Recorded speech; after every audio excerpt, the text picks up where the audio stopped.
시청자 여러분 안녕하십니까. 상쾌한 일요일 아침입니다. 청와대 김의겸 대변인 사태가 장관 후보자 7명의 운명에도 영향을 미치고 있습니다. 최소한 2명 정도가 낙마할 것이라는 관측이 나오고 있습니다. 이미 집권당 내에서도 얘기가 나왔습니다. 홍영표 원내대표는 국민이 보기에 부족한 점이 있는 후보들이 있다라고 얘기를 했습니다. 집권당의 얘기치고는 상당히 의미가 있는 것입니다. 그리고 무엇보다도 이 좌파 시민단체들과 정의당에서 이른바 이 데스노트라고 하는 낙마 대상자들이 거론되고 있습니다. 참여연대와 경실련 그리고 민변에서는 최종호 국토교통부 장관은 안 된다는 성명을 발표했습니다. 정의당에서도 최종호 국토교통부 장관을 이 낙마 대상 제1순위로 꼽고 있습니다. 정의당에서는 조동호 과학기술통신부 장관 얘기도 나오고 있습니다. 최종호 장관은 이른바 이 꼼수 징여 아파트 2채에다가 이 분양권 하나, 장관 인사검증을 앞두고 꼼수 증여를 한 부분, 조동호 과학기술통신부 장관 같은 경우에는 이 자녀의 황제 유학, 그리고 공적인 해외 출장을 자녀의 유학과 연결시킨 것, 또 이른바 해적단체라고 불리우는 이상한 학술단체의 학술회의에 참가한 것, 이런 것들이 많이 지적이 되고 있습니다. 2명이 낙마할지 아니면 하나가 될지 3명이 될지 낙마는 불가피한 것 같습니다. 그런데 시청자 여러분, 이런 파행과 이런 난맥상을 반복하지 않기 위해서라도 근본적으로 청와대의 이 인사수석 라인을 싹 잘라버려야 됩니다. 바꿔야 됩니다. 인사수석 이 조현옥, 제일 먼저 이 실무적인 인재의 발탁에 책임 있는 사람, 자 그리고 인사검증을 지휘하고 있는 조국 민정수석, 자 그리고 실무적인 이 균형인사비서관, 비경제분처의 이 인사에 관여하면서 최근에 환경부 블랙리스트 사건으로 구설에 오른 신미숙 군영인사 비서관, 이 조조신이라고 제가 명명한 이 3사람을 잘라야 됩니다. 자르는 것도 자르는 것이지만 제가 오늘 시청자 여러분께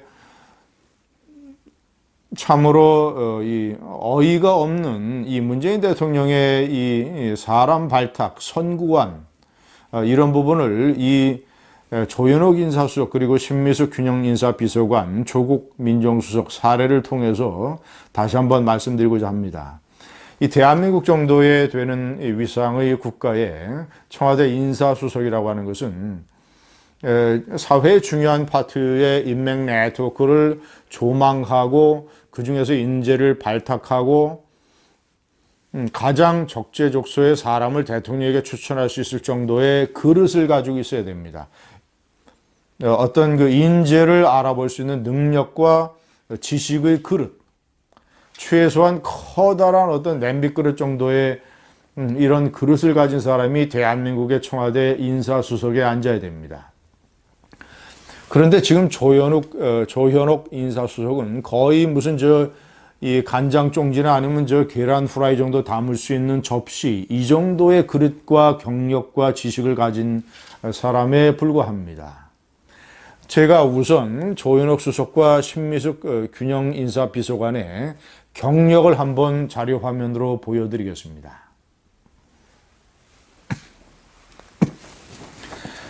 자, 조현옥 인사수석은 밑에서부터 한번 제가 읽어서 위로 올라가겠습니다. 한국여성정책연구원 조사연구실의 연구원, 여성정치세력 민주연대 대표, 이거는 이제 여성사회운동을 한 것이죠. 한신대학교 책임급 연구원, 연구원에 불과한 경력입니다. 자, 그리고 노무현 대통령 비서실 때 이 인사수석실의 균형인사비서관. 균형인사비서관이라고 하는 것은 비경제부처의 인사실무를 담당하고 그리고 인사제도의 혁신 이런 것을 이 주무일로 하는 자리입니다. 자, 그리고 이화여대 대학교 초빙교수, 특임교수. 잘 아시다시피 초빙교수, 특임교수는 그렇게 비중이 있는 경력이 아닙니다. 정식 교수가 아니기 때문에. 자, 그리고 2011년서부터는 서울시 여성가족정책실장. 박원순 시장 때 여성가족정책실장을 맡은 사람이죠. 이것이 공개된 경력의 거의 전부입니다. 여기에 들어가 있지 않은 경력은 비중이 거의 별로 없는 그런 경력들입니다. 그가 세상에 내놓는 중요한 경력은 이 공개 경력에 다 들어 있습니다. 그렇다면 눈에 띄는 것은 여성 정치 세력 민주연대 이런 뭐 시민운동, 여성운동을 한 경력, 그리고 노무현 대통령 청와대의 비서관, 그리고 서울시의 여성가족정책실장 정도입니다. 밑에 신미숙 균형인사 비서관을 한번 보시겠습니다. 밑에서부터 노무현 청와대 시민사회수석실의 행정관, 정신대 문제 대책협의회 활동가, 당시 상임이사로 되어 있습니다. 국회 이미경 의원의 보좌관, 국회 권미혁 의원의 보좌관, 가장 최근의 직책입니다. 시청자 여러분, 국회의원 보좌관은 4급입니다. 4급 또는 4급. 주로 4급이죠. 청와대 비서관은 1급입니다. 4급에서 1급으로 바로 청와대로 들어오면서 고속 승진을 했습니다. 그거는 차치하고라도 이런 신미숙 비서관 같은 경우에는 내놓으라 할 만한 경력이 국회의원 보좌관 정도입니다. 그리고 정신대, 정대협의 활동가 출신. 조현옥 인사수석이나 신미숙 비서관이나 두 사람 모두 다 공통적으로 가지고 있는 것이 노무현 대통령 청와대에서 근무를 했다는 사실입니다. 문재인 대통령이 민정수석이나 시민사회수석 또는 대통령 비서실장을 할 때 노무현 대통령 청와대에 근무한 것이죠. 안면이 익은 것이죠. 조현옥 인사수석, 저 정도의 경력을 가지고 있는, 가장 최근의 경력이 서울시의 여성가족정책실장 정도의 그 정도의 어떤 그 그릇을 가지고 있는 사람을 대한민국 청와대의 인사수석, 정치, 경제, 사회, 문화 이 방면에 어떤 잘 알려지지 않은 인재들, 발탁해서 쓰면 적재적소에서 많은 능력을 발휘할 수 있는 이런 인재들을 고를 수 있는 선관위 과연 저 정도의 경력에서 나오겠는가? 문재인 대통령은 왜 그렇다면 저 정도 그릇밖에 안 되는 사람들을 그렇게 중요하고 엄청난 자리에 임명을 하느냐? 첫째는 제가 봤을 때는 과거 노무현 청와대에서 근무했다라는 이른바 이 좌파 코드, 일종의 캠코더 인사죠. 그리고 시민사회, 좌파 시민단체 출신이라는 것. 세 번째는 엉뚱한 또 환상론에 사로잡혀 있는 것입니다. 역사상 최초의 여성 청와대 인사수석. 인사수석 같은 자리도 여성이 맡을 수 있다. 이런 것을 내가 보여주겠다. 많은 여성 최초라는 것을 해서 얼마나 많은 실패를 했습니까?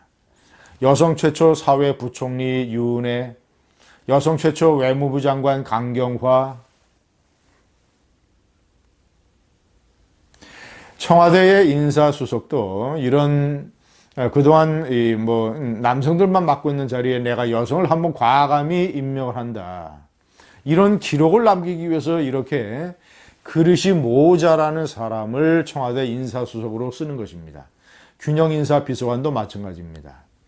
이 신미수 균형인사비서관은 아마도 이번 주에 서울 동부지검에 소환될지 모릅니다. 신미숙 비서관이 환경부 블랙리스트 사건 때 정권이 미는 한겨레 기획조정본부장 출신 인사가 환경공단 감사 자리에 서류심사에서 탈락했던 것. 그래서 환경부 차관이 청와대에 불려가서 신미숙 비서관에게 경위를 설명하고 질책을 받았던 사건. 그 사건과 관련해서 또는 블랙리스트에 관해서 청와대가 얼마나 관여했느냐, 이런 문제를 추궁당하기 위해서 이번 주에 아마 동부지검에 소환이 될 가능성이 높습니다. 조국 민정수석이 잘려야 되는 이유는 제가 시청자 여러분께 자세하게 설명하지 않아도 잘 아실 겁니다. 그동안에 각종 장관 후보들의 낙마 스캔들에 관여됐던 것, 안경환 전 법무부 장관, 조대환 전 고용노동부 장관, 그리고 전 중소벤처기업부 장관 후보, 이런 사람들 낙마됐던 것.